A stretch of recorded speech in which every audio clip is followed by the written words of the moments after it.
Good morning, good afternoon, good evening. आप देख रहे हैं मैथमेटिक्स ज्ञान और मैं अनुपम शर्मा आपका हार्दिक स्वागत करता हूं। आज मैं आप लोगों के लिए क्लास 11th के सेकेंड चैप्टर का थर्ड पार्ट फंक्शन लेके आया हूं। ये पार्ट अदर टू पार्ट्स के अकॉर्डिंग थोड़ा सा टफ है। इसमें बहुत मेंटली समझने की जरूरत है। अगर आप यहां मेंटली समझ लेंगे तो अगले साल आपको बहुत आसान रहेगा। तो बिना टाइम वेस्ट किए शुरू करते हैं।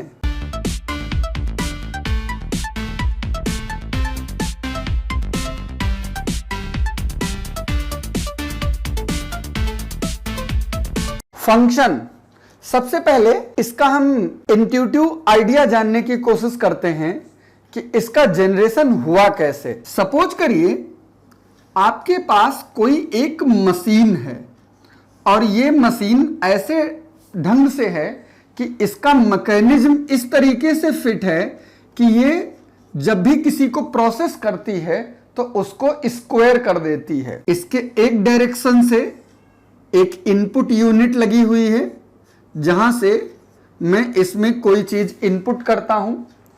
इसके दूसरी डायरेक्शन में एक आउटपुट यूनिट लगी हुई है जहां पे मुझे इसका रिजल्ट मिलता है। अब जरा सपोज करिए कि मैं इसके इनपुट यूनिट में कोई एक नंबर x इंसर्ट करूंगा। इस मशीन का मैकेनिज्म है कि वो इसको स्क्वायर कर दे रहा है, तो जो मुझे आउटपुट मिलेगा, जो रिजल्ट मिलेगा वो x स्क्वायर मिलेगा और इस बात को डिनोट किया जाता है fx is equal to x square से। इसको आप कह सकते हो कि ये जो x है ये इनपुट है और ये जो रिजल्ट है ये आउटपुट है। फंक्शन की भाषा में इनपुट हमेशा डोमेन को किया जाता है और रिजल्ट में हमेशा रेंज मिलता है। इसको मैं कुछ नंबर्स से भी करके देख लेता हूं। कुछ सपोज करिए मैं इनपुट करूंगा तो यहां पे मुझे आउटपुट मिलेगा और इधर मैं इसका लिखूंगा नोटेशन, कैसे रिप्रेजेंट करूंगा। सपोज करिए मैंने इनपुट किया 1 तो आउटपुट मुझे स्क्वायर करके मिल रहा है, यानी 1 का 1 में ही मिलेगा। अब इस 1 को अगर मैं इस फंक्शन की कंडीशन में इनपुट करूंगा तो ये कुछ ऐसे लिखा जाएगा। ये हो गया इसका नोटेशन। मैं 1 के बजाय -1 इनपुट करूं, स्क्वायर में फिर से मुझे 1 ही मिलेगा, तो इस बात को लिखा जा सकता है -1 इज इक्वल टू 1। मैं 2 इनपुट करूं तो मुझे आउटपुट में 2 का स्क्वायर यानी 4 मिलेगा, तो इस बात को लिखा जाएगा f2 इज इक्वल टू 4। मैं -3 इनपुट करूं, आउटपुट में मुझे 9 मिलेगा, इस बात को लिखा जा सकता है -3 इज इक्वल टू 9। तो ये फंक्शन की कंडीशन है। अब इस कंडीशन को हम डेफिनेशन के अकॉर्डिंग जानने की कोशिश करते हैं। ये हमारे सामने फंक्शन की डेफिनेशन लिखी हुई है। A relation f from a set A to set B is said to be a function if every element of set A has one and only one image in set B। इसका means ये हो गया कि function एक type का relation है। Relation हमने पिछले वीडियो में आपको सिखाया है।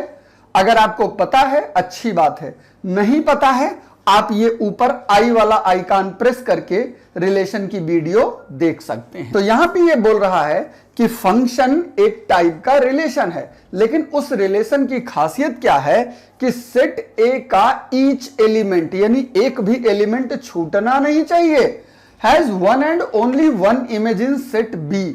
उसको दूसरे वाले सेट में किसी न किसी एलिमेंट के साथ एसोसिएट जरूर होना है, यानी कि कोई ना कोई एलिमेंट उससे रिलेटेड जरूर होना चाहिए। फॉर एग्जाम्पल मैंने कोई एक ये सेट ले रखा है A और ये कोई सेट मैंने ले रखा है B। इस सेट के एलिमेंट हैं A, E, I, O, U और इधर मेरे पास कुछ नंबर्स हैं 1 2 3 4 5 6 7 8 ऐसे बहुत सारे नंबर। अब अगर ये फंक्शन है तो सेट ए का ईच एलिमेंट, जितने भी एलिमेंट हैं सारे, उधर किसी न किसी एलिमेंट के साथ एसोसिएटेड होने चाहिए। साथ में शर्त क्या लगा दी कि अ function if every element of set A has one and only one image, means इधर का सारा एलिमेंट एसोसिएटेड होना चाहिए और उसकी सिंगल इमेज होनी चाहिए। यानी ऐसा भी ना हो कि वो एक के बजाय 2 या फिर 3 को एसोसिएट कर दे। मींस इसका सपोज करिए ए किसी नंबर से एसोसिएटेड है, ई किसी नंबर से एसोसिएटेड है, आई किसी नंबर से एसोसिएटेड है, ओ किसी नंबर से एसोसिएटेड है और यू किसी नंबर से एसोसिएटेड है। तो ये फंक्शन है क्योंकि इधर के सारे एलिमेंट उधर किसी न किसी सिंगल एलिमेंट को एसोसिएट कर रहे हैं। लेकिन अगर इधर का कोई भी एलिमेंट उधर सिंगल के बजाय डबल एलिमेंट को एसोसिएट कर देता तो वो इस डिफिनीशन को फुलफिल नहीं कर पाता और वो फंक्शन नहीं होता। बाई चांस इधर से अगर कोई एलिमेंट छूट जाता तब भी वो इस डिफिनीशन को फुलफिल नहीं करता और वो फंक्शन नहीं होता। अगर ये डिफिनीशन आपको ना समझ में आई हो तो इसको दूसरे वर्ड्स में भी मैं लिख देता हूं। इसकी एक और डिफिनीशन है। दूसरे वर्ड्स में इसी डिफिनीशन को हम बोल सकते हैं कि if A and B two non empty sets then a function F from set A to set B is a map, means एक डायग्राम है which associates each element of set A to one and one element of set B। यानी कि ऐसा diagram है जिसमें set A का each element set B से one and only one element के साथ एसोसिएटेड होना चाहिए, तभी इसको हम फंक्शन बोल सकते हैं। इसके अलावा पिछले चैप्टर में हम लोगों ने डोमेन, कोडोमेन और रेंज किसी रिलेशन के लिए पढ़ा था। यहां पर भी हमें डोमेन, कोडोमेन और रेंज की जरूरत पड़ेगी। क्यों? क्योंकि फंक्शन जो है वो रिलेशन का ही एक पार्ट है, उसका सबसेट है।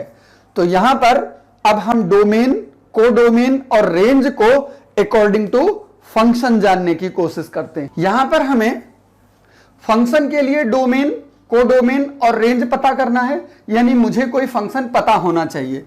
तो मैं लेट कर लेता हूं, let a function f from a to b be a function, then मुझे यहां 3 चीजें चाहिए, डोमेन, कोडोमेन एंड रेंज। तो फर्स्ट मेरे पास क्या है कि अगर इस तरीके से कोई फंक्शन दिया है तो इसका जो ये वाला सेट होता है इसी को हम डोमेन बोलते हैं। तो इसको मैं लिख दे रहा हूं, the set A is called domain of function F. इसका जो दूसरा वाला सेट है बी, इसी को कोडोमेन बोला जाता है। और the set B is called codomain of function F. और थर्ड पार्ट में हमको रेंज लिखना है। रेंज का फंडा क्या है कि वो इसके कोडोमेन का कोई पार्ट होता है और वो ऐसा पार्ट होता है जिसने डोमेन के एलिमेंट्स को एसोसिएट कर रखा हो। तो इस बात को हम बोलेंगे क्या, the set of all images in set B associates with set A is called range of function. तो ये 3 चीजें हमारे पास हो गई, डोमेन, कोडोमेन, रेंज। इसको सिंपली लैंग्वेज में समझ सकते हैं कि अगर कोई फंक्शन ऐसा दिया हुआ है तो जो ए की जगह एलिमेंट होंगे वो डोमेन होंगे, जो बी की जगह एलिमेंट आएंगे वो सारे के सारे कोडोमेन होंगे, और ए के वो सारे एलिमेंट जिस जिस एलिमेंट के साथ बी में एसोसिएटेड होंगे उसी को हम कोडोमेन कहते हैं। इस पर ज्यादा डिस्क्रिप्शन हम लोग रिलेशन वाली वीडियो में कर चुके हैं, सेम वही चीज है। यहां पे कुछ एक विशेष चीज जानने की जरूरत है, इसको मैं नोट के थ्रू लिख दे रहा हूं। फर्स्ट है, यहां पे रेंज का रिप्रेजेंटेशन की बात भी आ जाती है। तो the range of the function is denoted by F A. The range of set A under F denoted by F A. यानी कि कोई भी फंक्शन की रेंज अगर मैं सेट ए से ले रहा हूं, यानी कि उसके डोमेन अगर सेट ए है, तो उसकी रेंज को फंक्शन पे प्रोसेस कराने के बाद एफ ए लिखा जाएगा। अब ए की जगह जो भी सेट्स होंगे, एलिमेंट होंगे, पता चला 1 है तो वो F1 लिखा जाएगा, 2 है तो वो F2 लिखा जाएगा, 3 है तो वो F3 लिखा जाएगा, और उसके इक्वल जो वैल्यू आएगी वही उस फंक्शन की रेंज होगी। दूसरी कंडीशन, इफ कोई एलिमेंट दिया हुआ है F A is equal to B, इस टाइप से अगर दिया हुआ है, then B is called the image, इसी को हम रेंज भी बोलते हैं, इमेज चाहे बोले या फिर रेंज बोले, image of the function and A is called pre image of B. ये इमेज और प्री इमेज की ज्यादा जरूरत आपको नेक्स्ट ईयर पढ़ने वाली है। यहां पे इमेज और प्री इमेज के बजाय आपसे डोमेन, कोडोमेन और रेंज से रिलेटेड क्वेश्चन ज्यादा पूछे जाएंगे, लेकिन चूंकि मैं ये पढ़ा रहा था इसलिए मैंने इसके साथ साथ इसको भी डिफाइन कर दिया है। थर्ड कंडीशन मेरे पास आती है number of functions from set A to set B. ये हमेशा एमसीक्यू में इस तरीके के क्वेश्चन को लेकर के आता है, तो अगर आपको कंडीशन नहीं पता होगी तो प्रॉब्लम हो जाएगी। वैसे इससे रिलेटेड ज्यादातर क्वेश्चन आपके एकेडमिक में कम, आप आईआईटी, जेईई या कोई और हायर लेवल कंपटीशन अगर देने जाते हैं तो ऐसे क्वेश्चन ज्यादा पूछे जाते हैं। आईआईटी फाउंडेशन का कोर्स करोगे तो यही सब चीजें आपको सिखाई जाती हैं, जो यहां पे टीचर छोड़ देते हैं वो आपको वहां सिखाई जाती हैं, लेकिन मैं यहां पे कोई भी चीज छोड़ना नहीं चाहता हूं ताकि आपको उसके लिए अलग से कोई चीज न पढ़ना पड़े। तो number of function from set A to B होगा q to the power p, where number of element in set A is equal to p होता है and number of element in set B is equal to q होता है। तो इस concept को use करके आप किसी भी सेट के नंबर ऑफ फंक्शन बता सकते हैं कि उस सेट में जिसकी डोमेन और रेंज आपको पता हो कितने फंक्शंस बन सकते हैं। अब यहां पे जब हमने फंक्शन का कॉन्सेप्ट पढ़ लिया है तो हमारा फर्ज बनता है कि फंक्शन से रिलेटेड एक आध एग्जाम्पल भी करके देख लें, ताकि आप जब अपनी एक्सरसाइज के क्वेश्चन लगाओ तो बिल्कुल भी प्रॉब्लम ना होने पाए। ये आपके सामने एक एग्जाम्पल मैंने लिख दिया है, इसमें आपसे पूछा गया है check whether the maps are functions और not.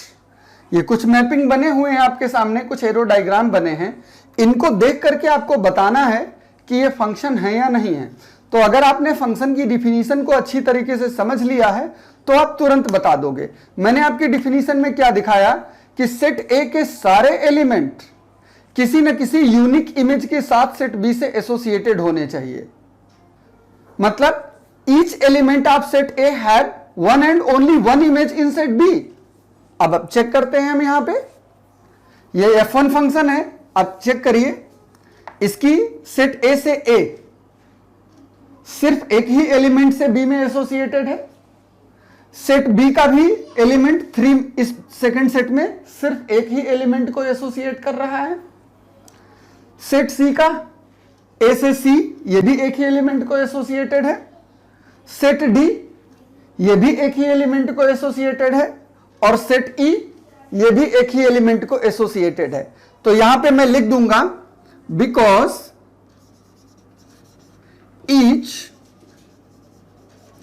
Element of set A have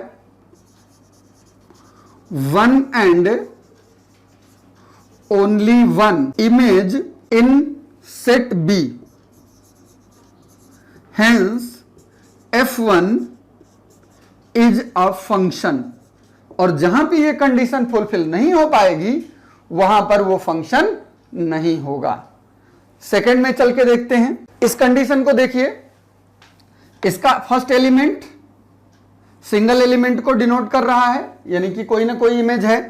B की भी कोई ना कोई इमेज है, सी की भी कोई ना कोई इमेज है, डी की भी कोई ना कोई इमेज है, और ई की भी कोई ना कोई इमेज है। मतलब इस सेट के सारे एलिमेंट दूसरे सेट में किसी न किसी सेट एलिमेंट को डिनोट जरूर कर रहे हैं। तो इसका मतलब क्या हुआ, फिर ये भी वही कंडीशन हो गई कि each element of set A have one and only one image in set B, यानी कि उधर आपको कोई ना कोई इमेज मिल जरूर रही है। तो इसका मतलब कि ये भी सेट हो गया, फंक्शन हो गया आपका, उसमें भी यही कंडीशन आपको लिख देनी है, बस फंक्शन में f1 की जगह पे f2 आ जाएगा। यहां पे देखते हैं a का एक इमेज है, b की एक इमेज है, c की एक इमेज है, d की एक इमेज है, बट e की कोई इमेज नहीं है। और डिफिनीशन क्या कहती है, each element of set a।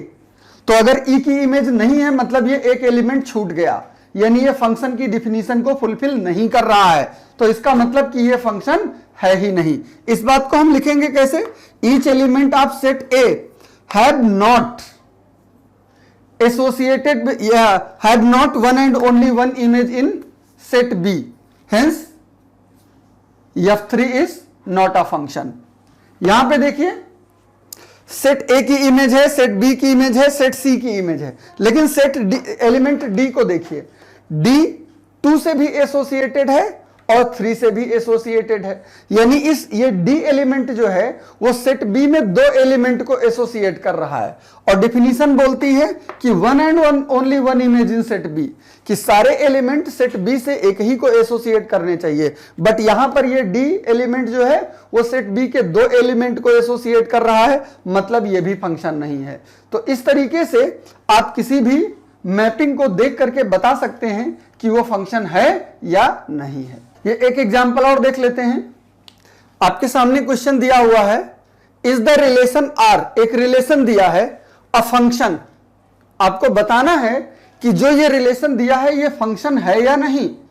हम आपको दिखा चुके हैं कि अगर हम उसकी मैपिंग देखें तो मुझे तुरंत पता चल जाता है कि वो फंक्शन है या नहीं, या फिर उसकी हम डिफिनीशन पर जाएं।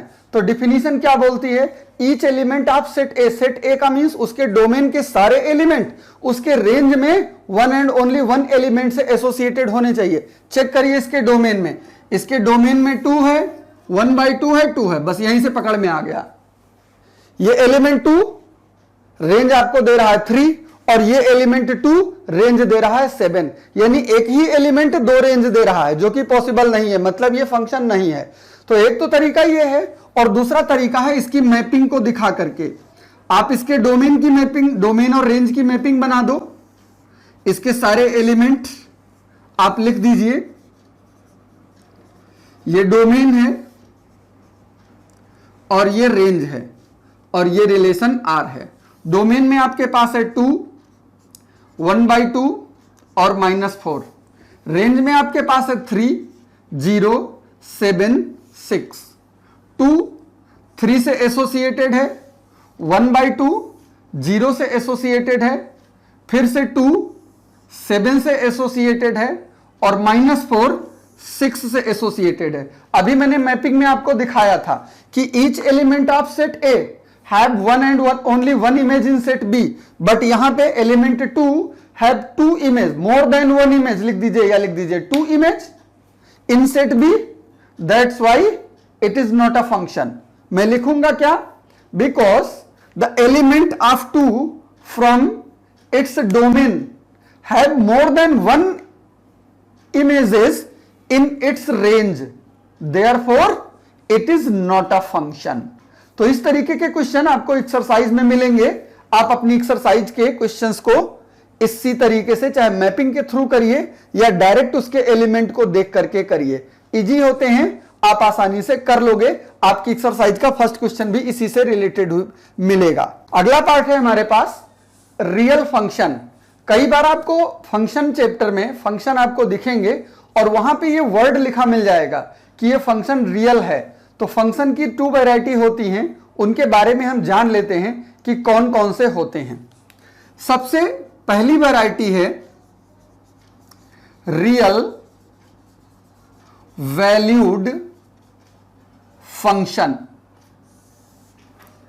अ function f from a to b is said to be a real valued function if range of the function is subset of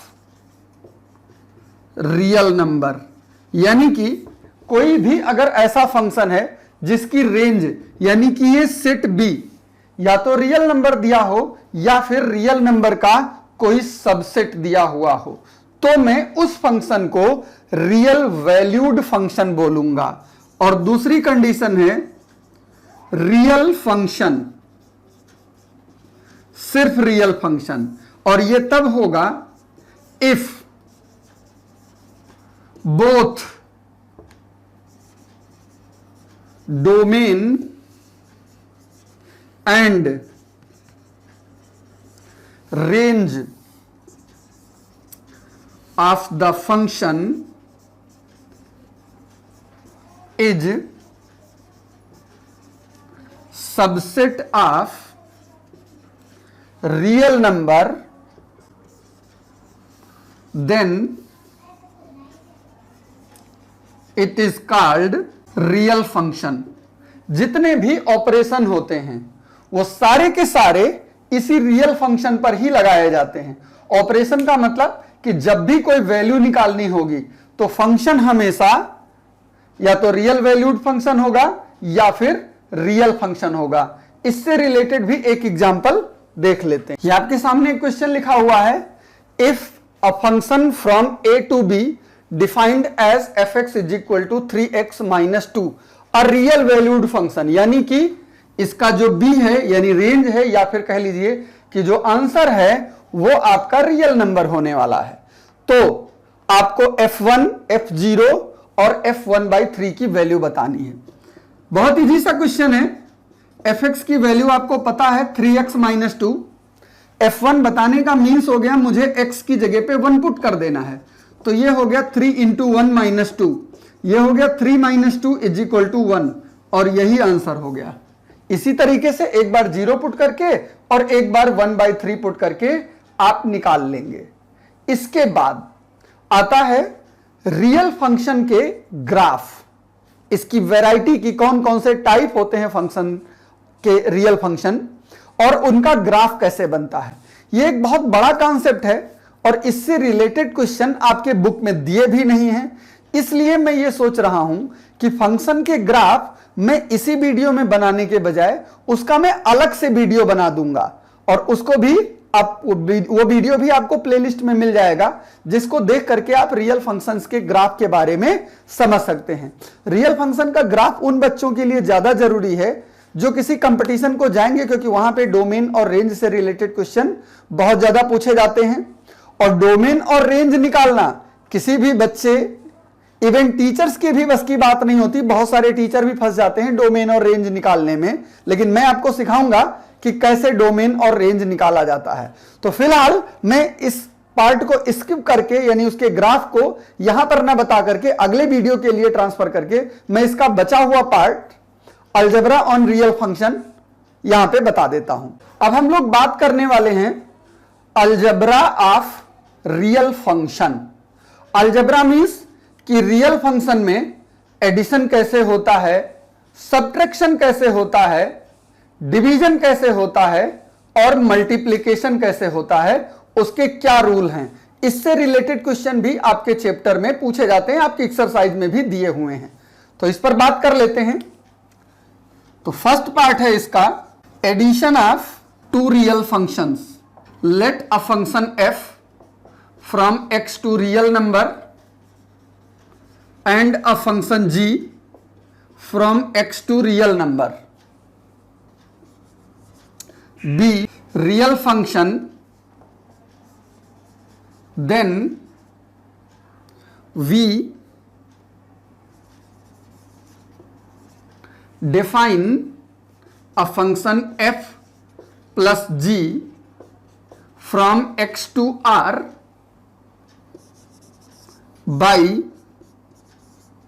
f plus gx is equal to fx plus gx for all x belongs to capital X। यानी अगर दो अलग अलग real valued function हो, एक f और दूसरा g, जिसकी डोमेन x और रेंज रियल नंबर है, तो इनका जो एडिशन होगा उसकी भी डोमेन x और रेंज रियल नंबर होगी, तो इस एडिशन को f plus G of x को हम fx और प्लस gx लिख सकते हैं, खासकर उस कंडीशन में जब ये x belongs to small x यानी उसका एलिमेंट उसके डोमेन से लिया गया हो। इसी तरीके से subtraction of two real functions, let a function f from x to r and a function g from x to r be two real valued function, then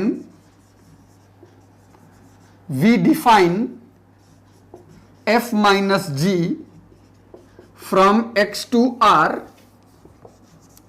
by f minus g to x is equal to fx minus gx for all x belongs to capital X।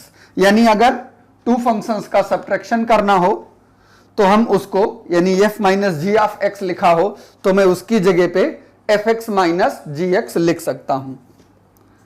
तीसरा, multiplication of real function by scalar.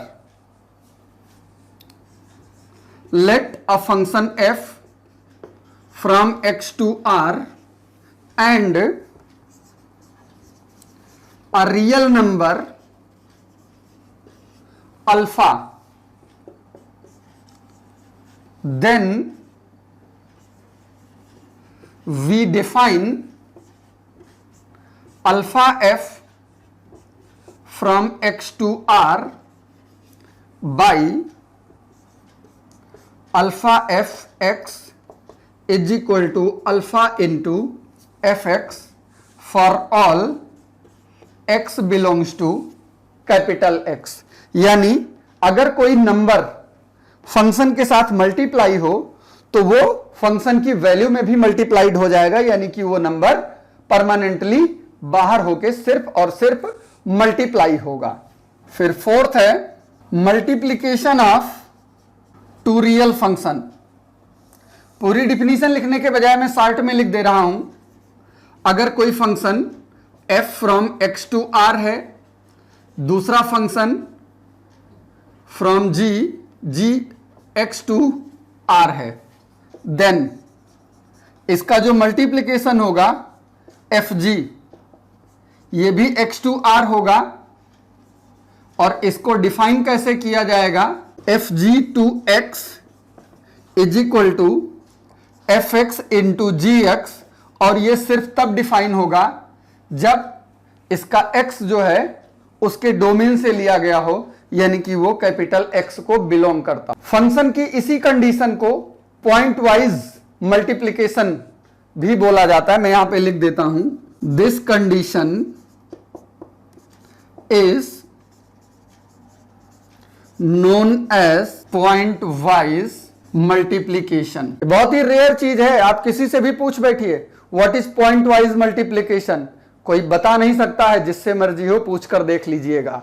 और जबकि ये बात आपकी book में ही लिखी है, आप ढूंढिएगा आपको मिल जाएगा। 5 नंबर है quotient of two real function. अगर मैं लेट कर लूं कि कोई function f from x to r है और दूसरा function g from x to r है, देन इसका जो कोशिएंट डिफाइन होगा वो f by G from x to r होगा। और इसको डिफाइन कैसे किया जाएगा कि अगर f बाई जी x हो तो इसको हम लिख सकते हैं fx by G X for all x belongs to x। और यहां पे लेकिन एक कंडीशन और आ जाएगी कि gx is not equal to 0 होना चाहिए। क्यों?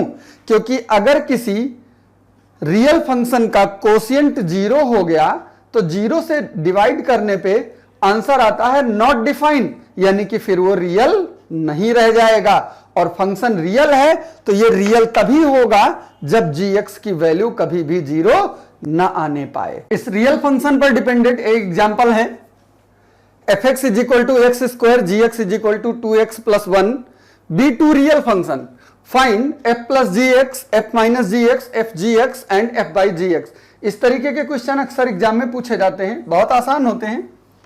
मैं एक इसका करके बता देता हूं, बाकी आप खुद लगा लीजिएगा। इस क्वेश्चन को सॉल्व करने के लिए मैंने अभी आपको अलजेब्रा फंक्शन में सिखाया कि अगर f + gx हो तो इसको हम लिख सकते हैं fx + gx। इसमें वैल्यू पुट कर दीजिए। fx की वैल्यू मुझे पता है x² और gx की वैल्यू मुझे पता है 2x + 1। इसको सिंप्लीफाई किया जा सकता है, वैसे ना करें तब भी चल जाएगा और कर दें तब भी चल जाएगा, और यही हमारा आंसर हो गया। जब f - g करेंगे इसको सब्ट्रैक्ट कर देंगे, fg करेंगे इसको मल्टीप्लाई कर देंगे, f by g करेंगे इसको डिवाइड कर देंगे, यानी कि बाकी का पार्ट आप आसानी से लगा लोगे। ये एक स्पेशल कंडीशन मैंने आपके सामने लिखी है। ये 3 फंक्शन लिखे हैं, इन तीनों में मुझे डोमेन और रेंज पता करना है। सबसे इंपॉर्टेंट टॉपिक यही है, क्योंकि एग्जाम में जब भी आपसे पूछा जाएगा आपसे डोमेन और रेंज पूछा जाएगा। कंपटीशन एग्जाम में तो भरे रहते हैं क्वेश्चन, हर एग्जाम में 2-3 क्वेश्चन ऐसे जरूर होते हैं जिनमें डोमेन और रेंज आपसे पूछा जाता है। सबसे बड़ा काम यही होता है किसी फंक्शन का डोमेन और रेंज निकालना। फंक्शन और रिलेशन दोनों में हम आपको डोमेन और रेंज पढ़ा चुके हैं और बार बार बता चुके हैं। डोमेन एक ऐसी वैल्यू होती है जिस पे दिया गया रिलेशन सेटिस्फाइड करे या फिर दिया गया फंक्शन डिफाइन हो जाए, यानी कि उसका आंसर निकल आए।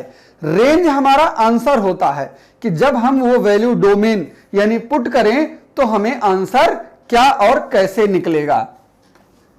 जैसे पहला एग्जांपल है मेरे पास, fx is equal to √9 - x²। Domain और रेंज निकालने के लिए आपका प्री नॉलेज बहुत ज्यादा इंपॉर्टेंट होता है। जितना बढ़िया आपका प्री नॉलेज होगा, चीजें आपको पहले से पता होंगी, आसान रहेगा। जैसे यही क्वेश्चन है, मुझे इसकी वैल्यू निकालनी है, इसका डोमेन निकालना है कि यानी किस किस वैल्यू पर ये आंसर देगा। ये फंक्शन रूट में दिया हुआ है। अब अगर आपको ये चीज पता है कि रूट वाला फंक्शन कहां कहां पे डिफाइन होता है, यानी कब उसका आंसर निकल सकता है, तो 6 से आप रूट पढ़ते चले आ रहे हो। आपको पता है कि अगर रूट में -2 लिखा हो तो ये नॉट डिफाइन होता है, इसकी वैल्यू नहीं निकलती। सिर्फ प्लस में जब होता है तो इसकी वैल्यू निकलती है। इसका मतलब कि कोई भी फंक्शन सिर्फ तभी डिफाइन हो सकता है रूट में अगर वो पॉजिटिव होता हो, यानी इसकी वैल्यू तभी निकल सकती है जब ये वैल्यू मेरे पास पॉजिटिव आनी चाहिए। तो मैं लिखूंगा for real value of fx 9 - x² is greater than और equal to 0। Equal means possible है 0 आ जाए, एंड ग्रेटर देन मीन्स हमेशा 0 से बड़ा होना चाहिए, यानी कि पॉजिटिव होना चाहिए। इसका मैं फैक्टर करता हूं, यह बन जाएगा 3x² - x² ग्रेटर देन और इक्वल टू 0। तो ये एक फैक्टर बनेगा 3 - x और दूसरा फैक्टर बनेगा 3 + x ग्रेटर देन और इक्वल टू 0। तो ये 2 फैक्टर हमारे पास निकल के आए, तो क्या बचेगा मेरे पास 3 - x greater than equal to 0 और 3 + x ग्रेटर देन और इक्वल टू 0। सिंप्लीफाई करिए इसको, इस x को दूसरी डायरेक्शन में भेज दीजिए तो 3 ग्रेटर देन और इक्वल टू x आ जाएगा, और यहां पे इस 3 को दूसरी डायरेक्शन में भेज दीजिए तो x ग्रेटर देन और इक्वल टू -3 आ जाएगा। इन दोनों को अगर मैं एक में कंबाइन कर दूं तो x की वैल्यू क्या हो रही है, देखिए -3 से ग्रेटर और इक्वल टू है और ये 3 से स्मॉलर और इक्वल टू है, यानी x की जो भी वैल्यू होगी वो हमेशा -3 से +3 के बीच में रहेगी और उसमें भी ये दोनों इंक्लूडेड रहेंगे। तो यानी कि देयरफॉर डोमेन जो हमारे पास हो गया, domain of f is equal to यही हो गया -3 से लेकर के 3 तक। एक आंसर हो गया। अब आता है नंबर रेंज निकालना। रेंज डोमेन पर ही डिफाइन हो जाता है। तो रेंज के लिए हमको पता है because 9 minus x square greater than और इक्वल टू 0 है। तो अगर मैं इसका अंडर रूट निकालूंगा तो रिजल्ट मुझे क्या मिलेगा, 9 minus x square greater than और इक्वल टू 0 का स्क्वायर रूट 0 ही होता है, और ये वैल्यू हमारी खुद फंक्शन है। तो इसको हम लिख सकते हैं F X is greater than और इक्वल टू 0, और यही एफ एक्स आपके फंक्शन की रेंज होती है जो कि 0 से बड़ी आ रही है। तो 0 से बड़ी इनफाइनाइट तक कुछ भी हो सकती है। तो मैं लिख दूंगा hence range of F is equal to 0 से लेकर के इनफाइनाइट तक, लेकिन 0 इंक्लूडेड है और इनफाइनाइट इंक्लूडेड नहीं है। इस तरीके से हम किसी भी फंक्शन की डोमेन या रेंज निकाल सकते हैं। इसका दूसरा पार्ट देखते हैं। सेकेंड पार्ट में फंक्शन दिया हुआ है मॉडुलस ऑफ x माइनस 1। अब मुझे पहले इसकी रेंज डोमेन बतानी है।